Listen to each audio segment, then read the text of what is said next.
Meus amigos, muito boa noite. Relembro a todos que estiverem nos vendo e ouvindo usando um celular que o coloquem na horizontal. Isso irá ajudar, não apenas que nos ouçam, mas que nos vejam as telas que iremos apresentar. O tema, nesta oportunidade, nesta noite, é perturbações espirituais dentro dos lares, dentro da nossa casa, dentro do nosso lar. Perturbações espirituais é algo muito comum de ser tratado, de ser trabalhado dentro da doutrina espírita, mas muitas vezes não trazemos esta questão para dentro dos lares, quando ele ocorre dentro das quatro paredes em que muitas vezes nós estamos vivenciando esta reencarnação. E o pontapé inicial do nosso trabalho vai ser dado pelo nosso amigo Paulo de Tarso. O nosso amigo Paulo de Tarso, há 2000 anos atrás, ele tem uma frase que também é muito comum dentro da doutrina espírita, muito conhecida, em que ele diz que nós estamos rodeados por uma nuvem. Essa palavra nuvem é importante, vocês vão entender por quê. Uma nuvem de testemunhas. Ao tempo dele, e mesmo séculos depois, as pessoas entendiam que essa nuvem de testemunhas é aquelas nuvens de testemunhas que são os amigos, os parentes, certo? A nuvem de testemunha física, visual, que nós estamos diretamente vendo e percebendo. O que a doutrina espírita veio nos trazer é que essa nuvem de testemunhas tem um aspecto, muitas vezes, muito maior, que é uma nuvem de testemunhas espirituais, que nos acompanham dentro ou fora do lar, aonde estivermos. A questão é que esta nuvem de testemunhas, muitas vezes, é uma nuvem de testemunhas positivas. Quem é a nuvem de testemunhas positivas? São os amigos, são os mentores, são aquelas pessoas que estão nos acompanhando, querendo a nossa vitória. Mas tem aquela nuvem de testemunhas negativas, que são aquilo que nós denominamos dentro da doutrina espírita, obsessores ou perturbadores.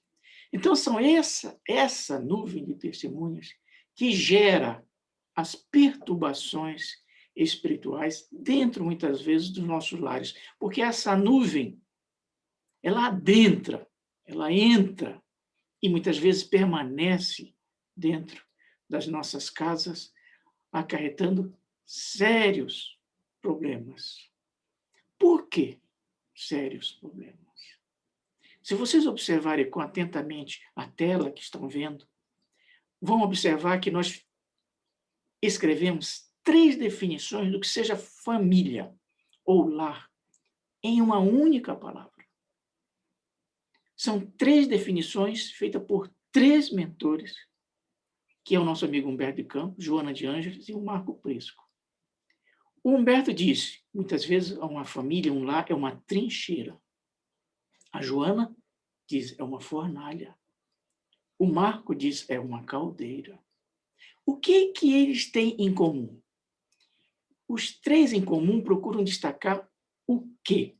Procuram destacar que, em muitas situações, os lares, por serem reflexos das reencarnações dos espíritos que nos passado foram e tiveram desavenças entre si, eles, quando reencarnam no presente, em muitas situações, transformam o lar ou a família numa trincheira, numa fornalha ou numa caldeira. Isso é muito comum. O que a perturbação espiritual faz é agravar essa situação. Agrava de que forma? Aumenta os conflitos familiares, distúrbios de comportamento na infância e juventude que aconteceriam de forma normal, eles ficam mais agudos. Processos obsessivos que viriam do passado para o presente se agravam. Muitas vezes, parentes entram em processos de depressão ou adentram a um caminho de depressão porque a perturbação espiritual fica permanente. Ou, muitas vezes, surge tentativa de suicídio na infância, na juventude, ou mesmo problemas de drogas dentro dos lares. Então, essas situações refletem um passado que é trincheira, que é fornalha, que é caldeira, mas que é agravado pela perturbação espiritual, que muitas vezes esta nuvem adentrou. Esse é o problema. E ele é sério, e ele é comum. O que nós vamos ver na próxima tela é quais são as portas. O que muitas vezes estabelece contatos com esta nuvem, que pode significar um espírito ou muitos. É uma nuvem que envolve, que cria uma pressão de desencontro, de desavença, de desatenção dentro dos lares. O nosso amigo Emmanuel destaca 15 portas. Coisas simples, do dia a dia.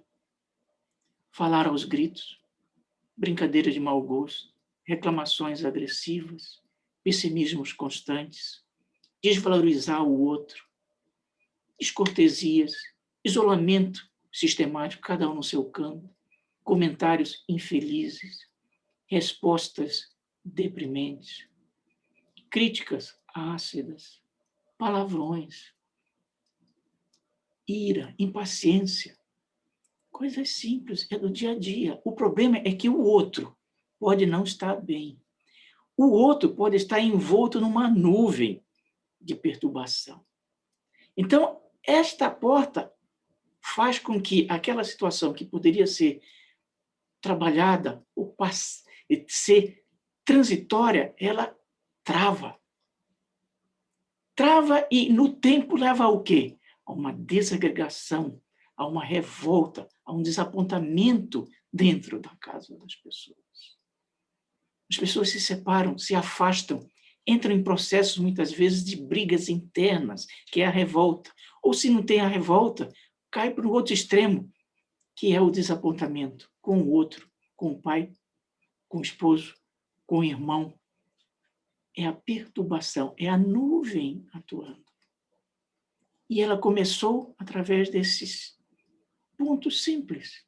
Uma crítica, uma reclamação, uma brincadeira, um gritar, uma impaciência.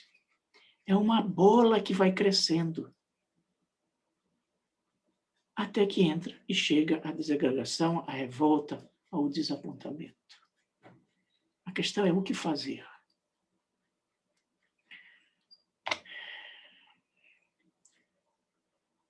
Vocês vão receber todo um trabalho sobre perturbação espiritual, muito maior do que nós estamos aqui falando.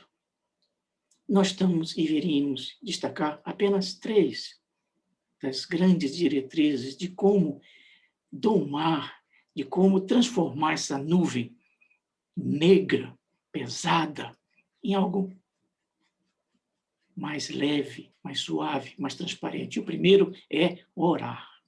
É necessário orar. Mais do que nunca é necessário orar. Idealmente, fazer o evangelho no lar, mas, no mínimo, alguém orar. Porque a oração estabelece barreiras para que a nuvem não entre ou se esteja dentro, ela vá paulatinamente se tornando menos escura. Mas orar é suficiente? Não, é necessário cultivar a paciência, o silêncio. O silêncio é dar tempo para que a oração tenha efeito. O silêncio é não jogar gasolina no fogo. O silêncio é não aumentar a nuvem, com você sendo um elemento de perturbação. E, somado a isso, é necessário trabalhar, ou exercitar a compaixão, ou seja, dar condições para que o outro mude, para que o outro saia desse regime de perturbação da nuvem. Ou, como diz o nosso amigo André Luiz, muitas vezes os nossos lares estão precisando de SOS. Já ouviram falar? SOS é um brado de socorro. SOS. Sabe o que o nosso amigo André Luiz nos diz? SOS significa silêncio, oração e serviço. Os nossos lares, por muitas vezes, estão gritando o socorro. Eles estão precisando de silêncio, oração e serviço. Ou como nós dizemos muitas vezes, sorrir, orar e trabalhar. Orar, silêncio e serviço. Esse é o caminho para que a nuvem desvaneça. Vocês vão receber todo um trabalho, tanto em texto como em slide, posteriormente. Um grande abraço a todos. Certamente vamos nos ver no futuro, virtual ou fisicamente. E queremos, para finalizar, não apenas dar aquele abraço, mas destacar um ponto muito importante que está ocorrendo agora em março, que é o Dia Internacional da Mulher. Porque a mulher, a esposa, a filha, muitas vezes dentro do lar é o esteio, não apenas o esteio, como na poesia destaca, um esteio para trazer o pão. Hoje, muitas vezes, a mulher é o esteio para que essa nuvem de perturbação se desvaneça.